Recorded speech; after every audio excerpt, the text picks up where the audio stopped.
అబద్ధం ప్రమాదకరమైందట. ఈరోజు ఏంటంట? అబద్ధము, అన్యాయము, అసత్యము ప్రమాదకరమైంది. అసత్యములో మగ్గి అసత్యములో పోతే చనిపోతే పాతాళం ఉంది.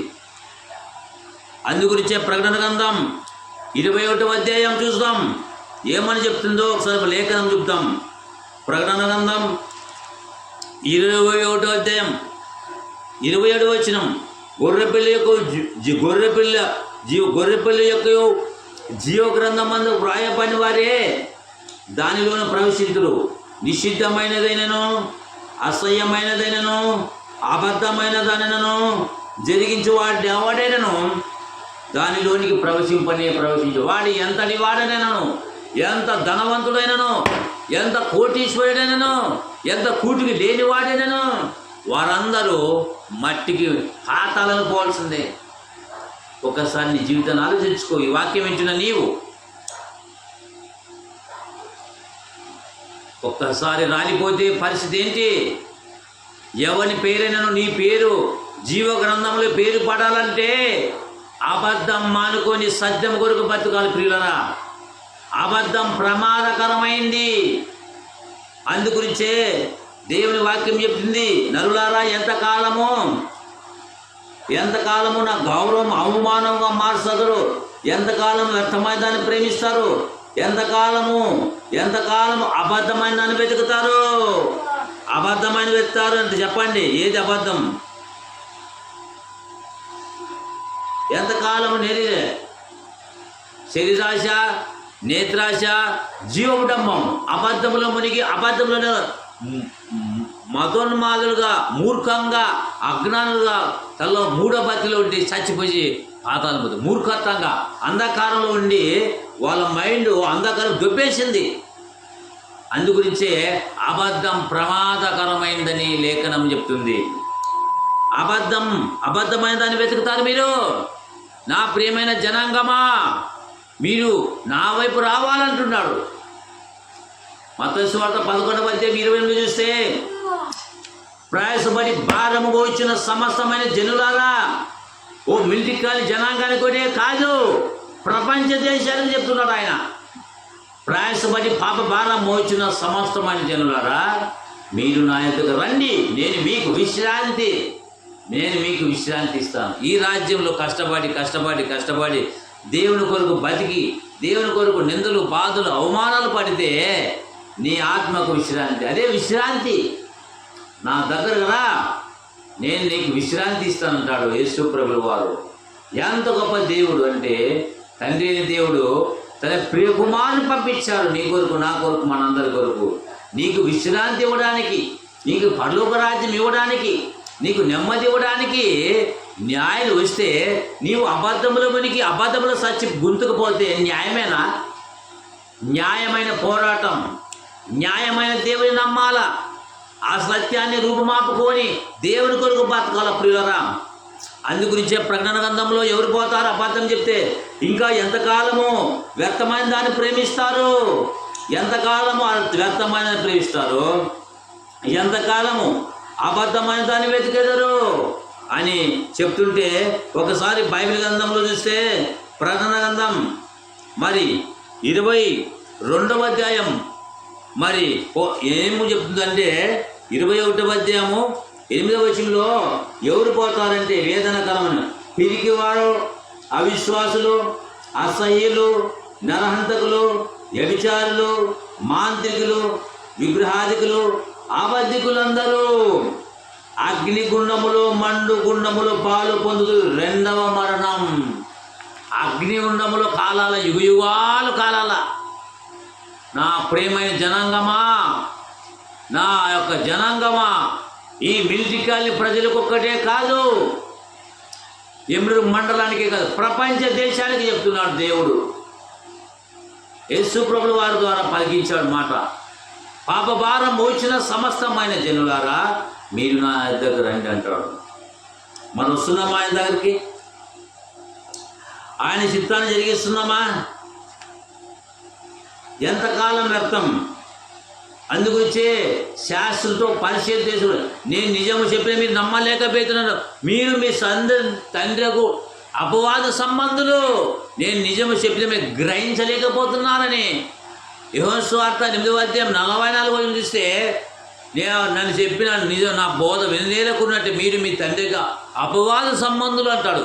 యేసు ప్రభువు నిజం చెప్పడానికి వస్తే వాళ్ళు అపార్థం చేసుకున్నారు, అజ్ఞానంలో ఉన్నారు, అంధకారంలో ఉన్నారు, చీకటిలో ఉన్నారు. కాబట్టి యేసు ప్రభువు వారు మరి నిజమైన సత్యం చెప్పడానికి వస్తే దేవుని మాటలే వాళ్ళు యేసు ప్రభు మీద మరి అపార్థాలు వేశారు, నిందలేసినారు, అబద్ధాలు కల్పించారు. నేను నిజం చెప్పినాను మీరు నమ్మలేకపోతున్నారు, నన్ను వెతుకుతున్నారు అంటున్నారు. ఏమవుతుంది 8:46 ఒకసారి ఆలోచిస్తున్నాం. అందుగురించి మీరు మీ తండ్రికి అపవాద సంబంధులు. అందుగురించి ఈ భూమి మీద మనం బతుకు దేవుడి కొరకు బతకాల. అందుగురించి పిల్లరా, అబద్ధములాడేవాడు నా కన్ను ఎదుట నిలవనేరడు అని 101 కీర్తన 7 వచనములు కనబడుతుంది. అబద్ధములాడేవాడు నా కన్ను ఎదుట ఎవడు నిలవ నేరడంట. అబద్ధం నా ముందు మగం పెట్టుకొని బాగా వచ్చి పో అంటారు కొందరైతే. ఏం మాట్లాడుతున్నావు? నా ముందు నిలబడడానికి నీకు యోగ్యత ఉందా అని మనమే మాట్లాడతాం. రేపు దేవుని దగ్గర నువ్వు అబద్ధం చెప్పుకొని నీవు అబద్ధంలో నిలిచిన నీవు కుంటి సాకులు చెప్పని నీవు దేవుని దగ్గర నిలబడ్డావు. నువ్వు దేవుని దగ్గర నిలబడగలవా? దేవుని దగ్గరగా యోగ్యంగా ఉండగలవా? దేవుని ముందు నిలబడగలవా? అందుగురించే మరి బైబిల్ చెప్తుంది, మరి అబద్ధములు ఆడేవాడు నా కళ్ళ ఎదుట నిలవ నేరడు అని లేఖనం చెప్తుంది. పిల్లగా అబద్ధములు ఆడేవాడు నశిస్తాడంట. కీర్తన గ్రంథం 5వ అధ్యాయం 6వ వచనము. ఎంతమంది అబద్ధాలు, అన్యాయాలు, అక్రమాలతో బతుకుతున్నారు పిల్లరా. అందుగురించి దేవుడు నిన్ను పిలుస్తున్నాడు. ఏమని పిలుస్తున్నాడు? నా కుమారుడా నీవు నా వైపు రా, నా కుమారుడా అని చెప్పి బోధనాలకించుము. దయను సత్యము ఎన్నడూ నేను విడిచిపోని వాటిని కంఠభూషణము ధరించుకోనము. నీ హృదయంలోనికి వాక్యం వెళ్ళినప్పుడే అబద్ధం పోతుంది. సామెతల గ్రంథం 16వ అధ్యాయంలో చూసే ఏమని కనబడుతుందంటే, యెహోవా యందు భయభక్తులు కలిగించు వల్ల మనుషుడు చెడుతనం విసర్జించేదరు. చెడ్డతలం, అబద్ధము అన్నీ మానుకుంటారు. యెహోవా యందు భయభక్తులు కలిగి ఉండాలా, చెడు తలంపులు విసర్జిస్తారు. దేవుని వాక్యం లేకుంటే అబద్ధం నుంచి చేస్తాడు అపవాది. అందుగురించే ఈ పునరుత్థాన దినాన సర్వేశ్వరుడు, సర్వశక్తిమంతుడు, దేవాది దేవుడు తన ప్రియ కుమారుని ద్వారా నీకు, నాకు, మనందరికీ, ప్రపంచ మానవులకి తన ప్రియ కుమారుడైనటువంటి యేసు ప్రభువు వారిని పంపించి రక్షణ పొందాలా, రక్షింపబడాలా, నరకానికి పోకూడదని దేవుని రాజ్యానికి రావాలని ఆయన కోరుకుంటున్నాడు. యేసు ప్రభువు ద్వారా పిలుస్తున్నాడు. మత్తయి సువార్త 11 మరి ప్రయాసపడి భారం మోచిన సమస్తమైన జనులారా మీరు నా దగ్గర రండి, నేను మీకు విశ్రాంతి. అంటే ఏమి ఈ విశ్రాంతి? పరలోక రాజ్యం విశ్రాంతి. అక్కడ కష్టపడితే నీకు విశ్రాంతి ఉంటావు. ఒకసారి ఆలోచించుకో. కన్న తండ్రిని మరిచి కాటికి పోతున్నారు ఈ జనాలు. అందుగురించే మరి బైబిల్ గ్రంథంలో అభిరామ్ సభ్యురాలు అబద్ధం చేసి ప్రాణాలు కొని తెచ్చుకున్నారు. ప్రాణం మీద తెచ్చుకున్నారు అబద్ధాలు చెప్పి. గేహాజీ అబద్ధమాడి సంపాదించు, ధనాన్ని అబద్ధమాడి సంపాదించు కంటే నీతిగా నిజబడి కొంచెమే కలిగినది శ్రేష్టము. నీతితో కలిగినది కొంచెమే శ్రేష్టము. అబద్ధములాడి సంపాదించడానికంటే నీతి నియమంతో కలిగిన కష్టపడి సంపాదించి కొంచెం ద్రవ్యమైన మేలకు మనకు.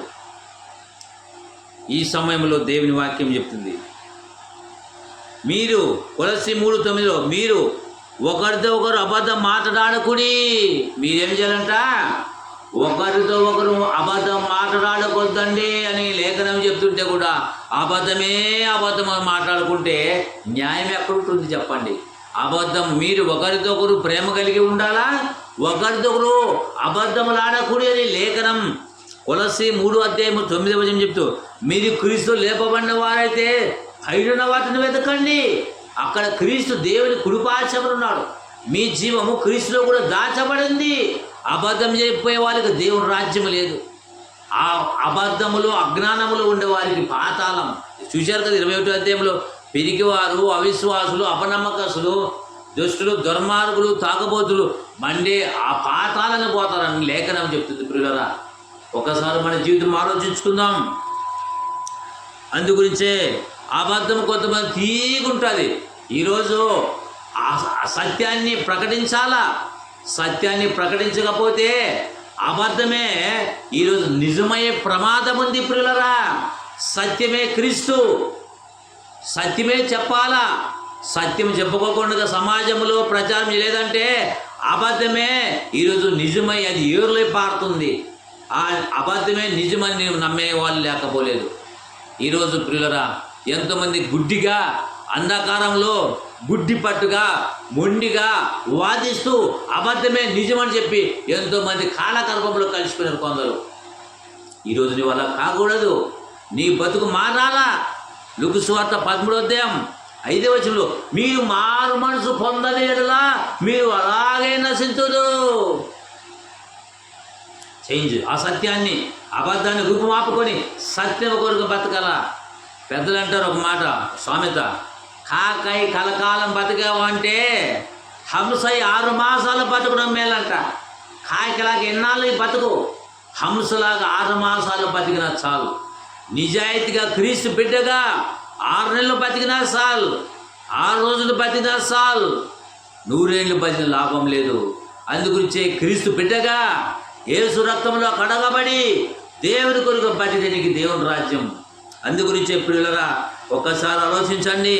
దేవుని వాక్యం చెప్తుంది, లోకంలో శరీరాశ, నేత్రాశ, జీవడంబము ఇవన్నీ ఎవరి వంట? 1 యోహాను రాసిన పత్రికలో కనబడుతుంది. నా పిల్లలు మేలుకోవాలా, కోలుకోవాలా, కన్ను తెలుసుకోవాలా, అసత్యంలో అబద్ధంలో ఉన్నారు కాబట్టి మేలుకొని సత్యం కొరకు బతకాలని దేవుడు ముందంగానే వాక్యం ద్వారా హెచ్చరిస్తున్నాడు. 1 యోహాను రాసిన పత్రిక 2వ అధ్యాయం 16వ వచనం, లోకంలో ఉన్నదంతా అనగా శరీరాశ, నేత్రాశ, జీవోడము తండ్రి వల్ల పుట్టినవి కావు, అవి లోక సంబంధమే. లోకము దాని ఆశలు గతించును, దేవుని చిత్తం జరిగించేవాడు నిరంతరముగా నిలుచును. ఎవరి చిత్తం అంట? దేవుని చిత్తం జరిగించేవాడు. దేవుని చిత్తం జరిగించేవాడు నిరంతరము. శరీరాశ తిందామా, తాగదామా, నేత్రాశ సినిమాలు చూద్దామా, అన్ని అనుభవిద్దాం. జీవం ఇవన్నీ జయించాలా. శరీరాశ, నేత్రాశ, జీవం ఇవి తండ్రి వలన దేవుని వల్ల పుట్టినవి కావు, అవి సైతాను లోక సంబంధులవే. దాంబికులు దేవుని సన్నిధిలో రాలేరు, పరలోక రాజ్యం కూడా పోలేరు. దరిద్రులు, దౌర్భాగ్యులు, అపనమ్మకస్తులు, అబద్ధులు సస్తే మండి అగ్నిగుండానికి పోతారు. అందుగురించి దేవుని వాక్యం చెప్తుంది, నరులారా ఎంతకాలము, కీర్తన కదా, నరుల ఎంతకాలము నా గౌరవం అవమానం మార్చేదు, ఎంతకాలం అబద్ధమైన దాన్ని వెతుకుతారు, ఎంతకాలం అబద్ధమైన దాన్ని వెతుకుతారు. అందుగురించి దేవుని వాక్యం చెప్తుంది, నీవు అబద్ధం పోవాలంటే దేవుని వాక్యం చదవాల. కీర్తన గ్రంథం 1వ కీర్తన, దుష్టులు ఆలోచించకుండా నడవక, పాపుల మార్గం నిలవక, అపహాసకులు చోట కూర్చుండక, యెహోవా ధర్మశాస్త్రమునందు ఆనందించుచు దివరాత్రములు దాన్ని ధ్యానించేవాడు ధన్యుడు. నడవక, నిలవక, కూర్చుండక. దుష్టులు దుర్మార్గుల దగ్గర నడవరాదు, పాపాత్ముల దగ్గర నిలవరాదు, అపహాసుల చోట కూర్చున్నాడు. ఏం చేయాలా? యెహోవా ధర్మశాస్త్రం, ఈ పరిశుద్ధ గ్రంథాన్ని ధ్యానించేవాడు ధన్యుడు, కోటీశ్వరుడు. నేను ఈ వాక్యం చదువుకోకుండా, ప్రార్థన చేసుకోకుండా, సమయం రాకుండా, దేవుని దగ్గర రాకుండా, నీ పనులేవో పాని సైతానం పెట్టి సాతాను బంధకాల్లో ఉండి నశించి నాశనమయ్యే ప్రమాదంలో ఎందరో ఉన్నారు, నాశనమవుతున్నారు దేవుని వాక్యం లేక. అందుగురించి నా కుమారుడా, నేను చెప్పే బోధన ఆలకించమంటాడు. దివరాత్రములు దాన్ని ధ్యానించేవాడు ధన్యుడు.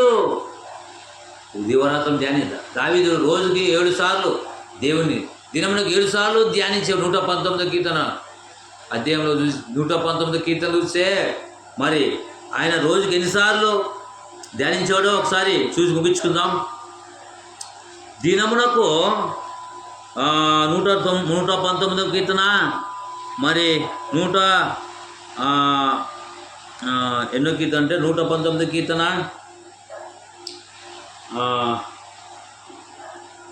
124. నీ న్యాయవిధిని బట్టి దినమునకు 7 మార్లు నేను నిన్ను స్తుతించుచున్నాను.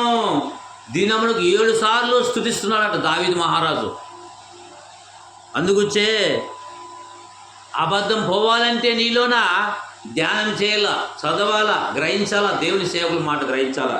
అందుకొచ్చే కీర్తనకారు 119 కీర్తన 163 చూస్తే, అబద్ధము నాకు అసహ్యమది నాకు హేయము, నీ ధర్మశాస్త్రం నాకు ప్రీతికరము అని లేఖనం చెప్తుంది. అబద్ధము నాకు అసహ్యమది నాకు హేయమైంది అంటాడు. నిషిద్ధమైనది, అసహ్యమైనది అబద్ధం జరిగించేవాడే ఎవడైనా సరే పరలోక రాజ్యం పట్ల అబద్ధం, అసత్యం, అక్రమం వానుకొని దేవుని రాజ్యం పోవాలి. ఆయన అత్తసూర్యుడు ప్రభువా ప్రభు నన్ను పిలిచేవాడు పరలోక రాజ్యం చేత ఆ తండ్రి చిత్త ప్రకారం చేయబడే పరలోక రాజ్యం. నువ్వు ఎవడైనా ఎంతటి వాడినైనా కన్ను తెలుసుకో పిల్లరా. అబద్ధం ప్రమాదకరమైంది, అసత్యం చాలా అద్వానం. అబద్ధమైన మాటలు రూపుమాపం, సత్యం కలిగి బతుకు. మన బలహీనమే బలపరిచేదు, మన జీవితాన్ని సరి చేసుకుందాం. అబద్ధం కొరకు, అసత్యం కొరకు ఎన్నో మనం చేసినటువంటి పాప శాపాన్ని, అబద్ధమని ఎన్నో అసత్యాలను బట్టి చూస్తే ఆయన మన పాప కొరకు ఈ శిలువలో ఎంతో ప్రాణం పెట్టాడు, ఎంతో యజ్ఞమైనాడు. అందుగురించి తిమోతి 1:10 పాపులను రక్షించడానికి క్రీస్తు యేసు ఈ లోకంలోకి వచ్చిన వాక్యం నమ్మదగినది. ఒకసారి ఆలోచించాలి ప్రియులారా. ఎంతకాలం నరులారా, ఎంతకాలం అబద్ధాన్ని, అన్యాయాన్ని, అబద్ధాన్ని ప్రేమిస్తారు? ఒక్కసారి కన్ను తెలుసుకో కదా. అందుగురించి కీర్తనకారుడు 4 నరులారా ఎంతకాలము నా గౌరవం అవమానంగా మార్చెదరు, ఎంతకాలము వ్యర్థమైన ప్రేమిస్తారు, ఎంతకాలం అబద్ధమాన్ని వెతుకుతారు అని అంటున్నాడు. యెహోవా తన భక్తులను ఏర్పరచుకుంటున్నాడని, యెహోవా తన భక్తులను ఏర్పరచుకున్నాడని తెలుసుకోండి. నేను యెహోవాకు మొరపెట్టగా ఆయన ఆలకించాను. నీ అబద్ధాల కొరకు, నీ అసత్యాల కొరకు, నువ్వు చేసిన పాప శాపాల కొరకు, మనం చేసిన పాప శాపాలు ఈరోజు చచ్చిపోయిన మనం చచ్చిన వాళ్ళు ఈరోజు దేవుని దయవల్ల బ్రతికి బట్టగట్టాం. మన అపరాధాలను బట్టి, మన పాప శాపాలను మనం చచ్చిన వాళ్ళు ఈరోజు మన అపరాధం బట్టి చూసి చచ్చిన వాళ్ళు తన కృపలోనే బ్రతికి బట్ట కట్టాము. ఈరోజు మనం చేసిన అపరాధం బట్టి చచ్చిన వాళ్ళు ఈరోజు బ్రతికి బట్ట కట్టామంటే యేసయ్య కృప. అందుకే తండ్రి అయిన దేవుడు తన ప్రియకుమారుని ద్వారా రక్షణార్థమై మన కొరకు గొప్ప భాగ్యం ఇచ్చాడు. శిలువలో ఆయన నలగొట్టబడ్డాడు, శిలువలో యజ్ఞమైనాడు. ఒకసారి వీడియో చూసి నీకు అర్థమైన వీడియో చూడండి.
దాహంబుగునగాచేదు చిరకను ద్రావనిడితి దాహంబుగునగాచేదు చిరకను ద్రావనిడితి ద్రోహుండనై చేసితిని దేహంబు గాయములను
తండ్రి మహోన్నతుడా, అయ్యా ఇంతవరకు చూశారు, విన్నారు, గ్రహించారు కానీ మూస్తే పాతాళపతి యేసుప్రభులు వారు నీ కొరకు, నా కొరకు, అందరి కొరకు ప్రాణం పెట్టాడు. సిలువలో చూశారు, విన్నారు, గ్రహించారు కదా. ఈ జనాలు ప్రభువా ప్రతి ఒక్కరూ మారు మనసు పొంది కృప చూపేటట్టు కృప చూపండి అయ్యా. అయ్యా నువ్వు పొందిన దెబ్బలకు మాకు స్వస్థత, మీరు కాచిన రక్తం ప్రతి పాపమును కడిగింది దేవా. ఈ వీడియో చూసిన ప్రతి ఒక్కరూ, ఈ మాటలు చూసిన ప్రతి ఒక్కరూ, ఈ దృశ్యాన్ని చూసిన ప్రతి ఒక్కరూ మారు మనసు పొందాల. బడవాసి, బోటబండ, నక్కలమిట్ట, చెన్నాపురం పరిసర ప్రాంతాల్లో ఎవరైతే ఈ మాటలు వింటున్నారో, వీడియో చూస్తున్నారో ప్రతి ఒక్కరూ కళ్ళు తెరిపించండి అయ్యా. మేము చేసిన అపరాధం చూసే బతకరాద కానీ మీ కృపలోనే బ్రతికి బట్ట కట్టాం తండ్రి. నీ పాదాలు పట్టుకుని అడుగుతున్నాం. ఎంతైనా మీరు గొప్ప దేవుడు, కుమారుడు దేవా. నీ పాదాలు పట్టుకుని అడుగుతున్నాం. తాగబోతులు, తిట్టిపోతులు, వ్యభిచారులు, గూండాలు, తాగబోతులు, అబద్ధికులు అందరూ మారు మనసు పొంది నీ పాదాల దగ్గరకు వచ్చేటట్టు కృప చూపండి. అనేకులు మార్చబడాల ప్రభు. అబద్ధములో బతికే వారందరూ కూడా అబద్ధాన్ని వదులుకొని దేవుని వైపు తిరిగేటట్టు దయచేసి. అవును కదా, మా పాపముల కొరకు, శాపములు, అబద్ధాల కొరకు, నిందల కొరకు యేసు ఎలాగా ప్రాణం పెట్టి చూసి బతుకు మార్చుకొని దేవుని పాదాల దగ్గర, దేవుని కుమారుడైనటువంటి యేసు దేవుని కుమారుడిని ఒప్పుకొని నీ పాదాల దగ్గర వచ్చేటట్లా నువ్వు ఆకర్షించండి దేవా. తండ్రి నీవి ఆకర్షిస్తాప ఎవరు నీ దగ్గరకు రాలేదు.